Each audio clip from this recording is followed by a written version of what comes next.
I can see the beach where I want to land. My raft is getting lower in the water and more precarious, more wobbly than it was before. I'm just worried about getting in this water because the crocodile threat is a very real one, and I do not want to be swimming amongst them. Nobody said it was going to be easy, did they?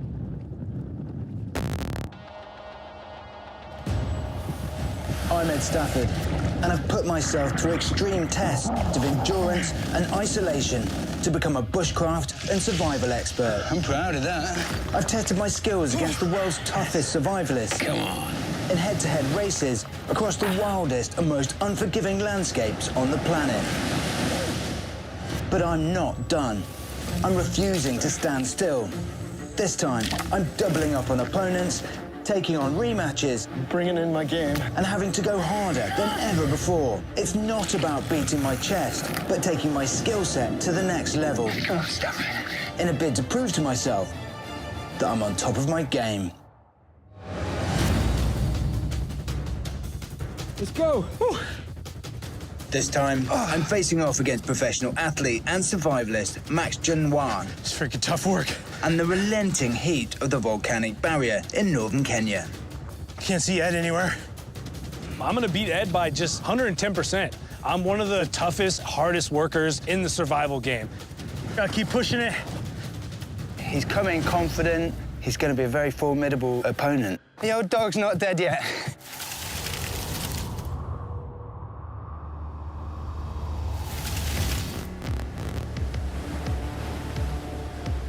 Welcome to one of the most difficult to survive environments on the face of the planet, and possibly one of the most inhospitable places I've ever been. I'm getting drenched over here. Look at this guy. You might want to enjoy it while you can, guys, Yeah. because once you get out there, you ain't going to get cooled down like this. Max, I hear you got a nickname. What's that? Some people call me the camel. It's because I don't need much water to operate. Maybe it's genetic, maybe, I don't know. We'll see. Max has come in with a huge amount of positivity. He's got a lot of experience in doing survival in very remote locations. He's going to be a very formidable opponent, actually. I'm a primitive survivalist expert. I'm an endurance athlete. I have mind over matter. I'm a shredder. I kill it. I'm going to put it all out on the line. I'm proud to be here. You know, this is an opportunity to go head-to-head with the most elite survivalists in the survival realm and prove that I am up there. I've been playing sports all my life, yeah, so pretty much the competition's in my blood. Is it fair to say you're here to win, then? For me, it's about not being the best, but being the best I can be. How old are you, mate? 32. I think I can't help but acknowledge that Max is younger, fitter, but I can counteract that, can't I? The 16 years of my life that I've been knocking around this globe, I've been learning during that time. So it's crunch time, we're almost there. Stephen has spent a lot of time in Africa working with indigenous tribes, and he's gleaned a huge amount of information off them. He wouldn't have set this course if he didn't know it was physically possible to do. Lake Turkana is completely surrounded by desert. That's what makes it the largest desert lake in the world.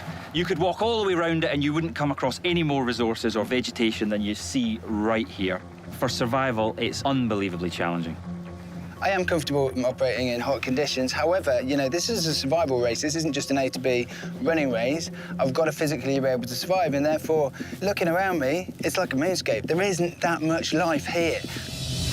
Your route, starting from here, you got to cross this body of water on rafts. Once you get to the foot of that crater, you're over a volcanic landscape. Once you've passed the volcanic landscape, you're then entering into real barren territory. Navigation points, the route is south to southwest. You're keeping Mount Ngiro on your east as you pass down through those landscapes, and the end point is Lake Lagipi, which is an enormous lake, and I'll be there on a prominent feature waiting for you at the end. Are there no water points on the way? Water's a constant challenge. Once you leave the relative safety of the lake here, you're out into no man's land. It's going to take every trick that you have to try and find water. So that lava field is the most direct route to the finish line. It's black, it's jaggy, it's sharp. It's a desolate place, and it's extremely difficult to cross. Choice is yours. You go through it, you go round it. Now, local fishermen have agreed to give us a couple of their rafts. They're sturdy, but they're by no means extremely seaworthy vessels. The water looks inviting on a hot day like this, but it's rammed full of crocs. It's the crocodiles that you don't see that are the problem, so be very aware. That's terrifying. Any more questions, guys? I'm good. Nice one, Max. Let's do it. Ready, steady, and off you go. All right, let's go. Shit, this is heavy. I've kayaked and I've canoed pretty much all my life. Feeling pretty good. Let's go, baby. Let's go. This raft is fairly janky. One false move and I'm in the water. Let's go. It's underwater. I'm not sure this is going to float. It's not floating. Ed, he's having real trouble. The rafts that they're using are used by the locals. They weigh probably 2/3 of what Ed does. So it's not really a big surprise, to be honest, that Ed has sunk. Max has torn off into the distance. I can see him, he's making his way across this bay. Okay, Max is on the water now. He's making good time as well. Okay, haven't got time to mess around. Okay, if I strap 2 more of these to the bottom, then I should have enough buoyancy. Okay. If I was to make it wider, then I wouldn't really be able to paddle it. It wouldn't be streamlined. I'm hoping that that's gonna lift me out of the water. Oh, I can't see Ed anywhere. He must be having problems. I'm almost there. Feels like I'm miles ahead right now. Come on. I'm almost there. Matt's almost at the other side now, but I've just got to take as long as it takes to get myself safely across.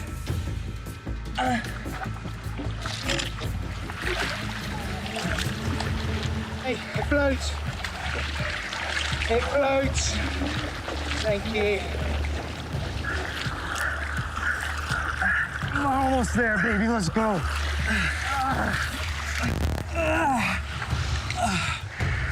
Just got to the beach. I can't see Ed anywhere. This is the lead I needed right here. Oh, man. Just grab some of this. There's loads of this stuff around here. I'm gonna use all this stuff for later. And rope is something that takes forever to make on the fly. And this is a race. I can't sit around.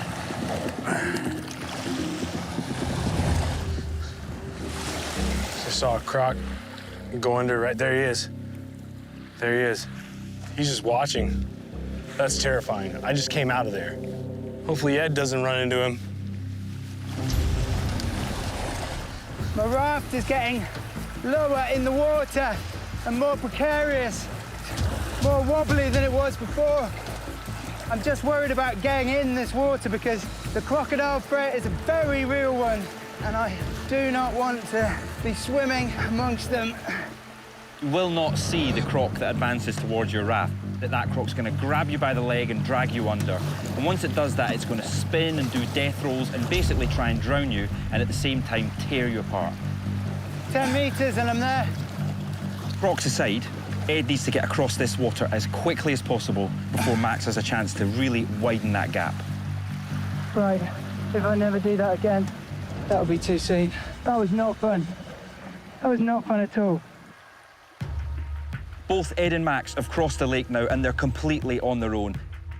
The big challenges here are heat and dehydration. Oh, man. It is so hot out here.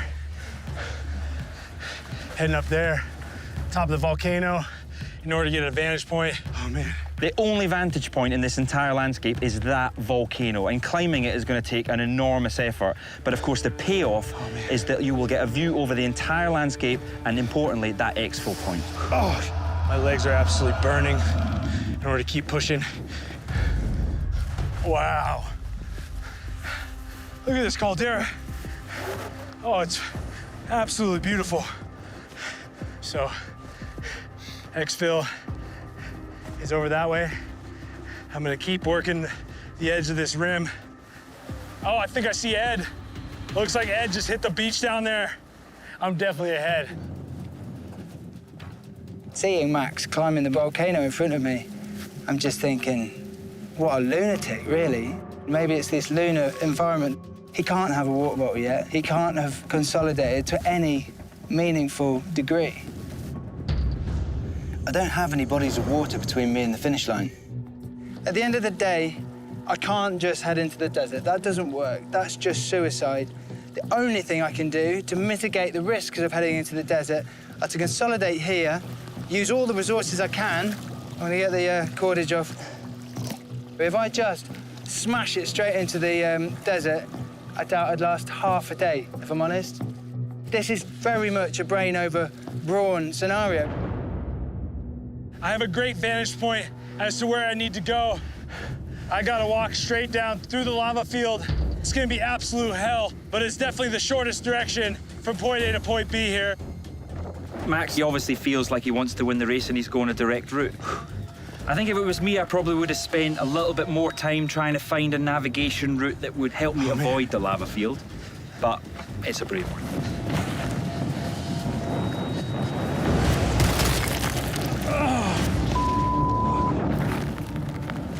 What's the point of having a lead if I break myself off?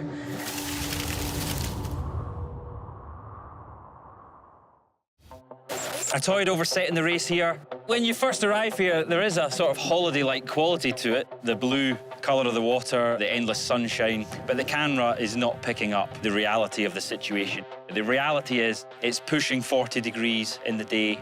By 9 o'clock in the morning, you're seeking any kind of shade. Resources in this environment are going to be few and far between, so you have to take advantage of every little thing. I am a bit nervous. It's the afternoon of day one. Max has just started making his way through the lava field, and he's going to have a hard time looking for resources. Ed, on the other hand, has stopped to consolidate before heading into the dry desert. If the lake wasn't here, this is just a moonscape. Indigenous populations, they do fish in this lake. From a tactics perspective, I may well use this to my advantage before pushing on into the barren landscape. I'm going to try and make a local fishing basket. And to do that, I need these long, dry palms. It's going to be perfect. It's exactly what I need. Right, that'll do. It's a very, very simple method. This material is strong, but it's flexible as well, which is perfect for cordage. Locals in this area use dune palm baskets, and they weave it very closely to make a fishing basket, like a fishing net stretched over a frame. Okay, you can see I'm already starting to build out the netting. Netting is quite complex, actually. That basically, so you can put one row there, 2 rows here, and then I'm going to have 3 rows, 4 rows. And it builds out until I'm ready, and I've got the right size, and then I'll taper it back off again, and it'll make a rectangle, which will then go over my frame. I'm just trying to make a circular frame, half dome, I suppose, which my netting is then going to stretch across. And so I need to make about twice as big, okay, to cover that. Doesn't seem like I belong here. There's not much living here. But it's my most direct route. If I can get through this lava field, I have a proper lead over Ed. There's fissures everywhere. It's just a labyrinth. Like, you'd think this be a straight shot. It drops down, you gotta crawl back up, and it just keeps dropping up and down. It's damn near impossible to move on. Well, I can see from the tracker that Max is in the lava field. The heat out here is pushing 40 degrees and the wind is hot. But of course, because this is dark, it's absorbing the radiation from the sun, so it acts like a heat store. It's radiating heat at you from the ground. You speak to the locals and they tell you they avoid the lava field like it's a plague. It's intensely hot in there. I'm getting burnt up right now. Oh, man. Whew. You fall in there, you're not coming out. I definitely underestimated how tough this is gonna be. No. There's no crocs here at the moment. This is not easy.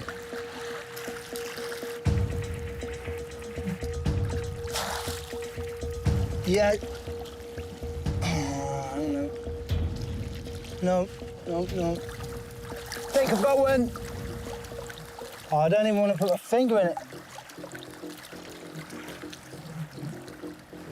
I've got one! I've got one! Oh, yes. I'm now starting to think bigger picture because in the desert, finding food is going to be hard. And so food for 3 days' time is what I need from this location, isn't it? And in this lake, there's Nile perch. They're up to about 80 kilograms or more. Now, I could use this fish to bait a Nile perch. So I've got bait, because if I'm going to catch a bigger fish, I definitely need that. Okay, that's going to work. If I splice that into a bit of wood, then that will make a really good fish hook. Still pretty far out. Oh, getting so thirsty. My lips are burning. They're definitely chapped. I don't know how much longer I can go. Oh, man. Luckily, there's no predators out here. If I'm in a cowboy camp, find a cave or something. That overhang looks okay.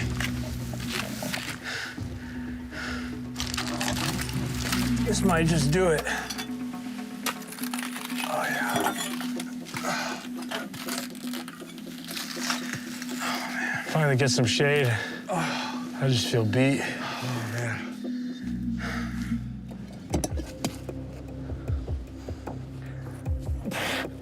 I'm going to make myself a little rock wall or a little rock boomer.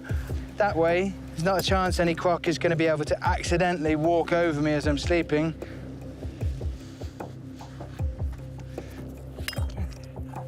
Just want to do one more.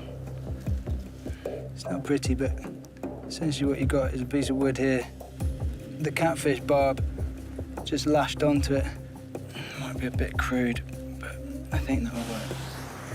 So what I'm going to do is get the hook in its mouth.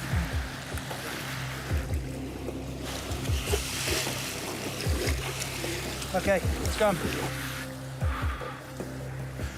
Okay. It's laced through my toes so that I can actually feel it if there is a bite. This has to work, actually, for me to be able to justify stopping for this long before the race. A lot of eggs in one basket. It just looks so bleak out there.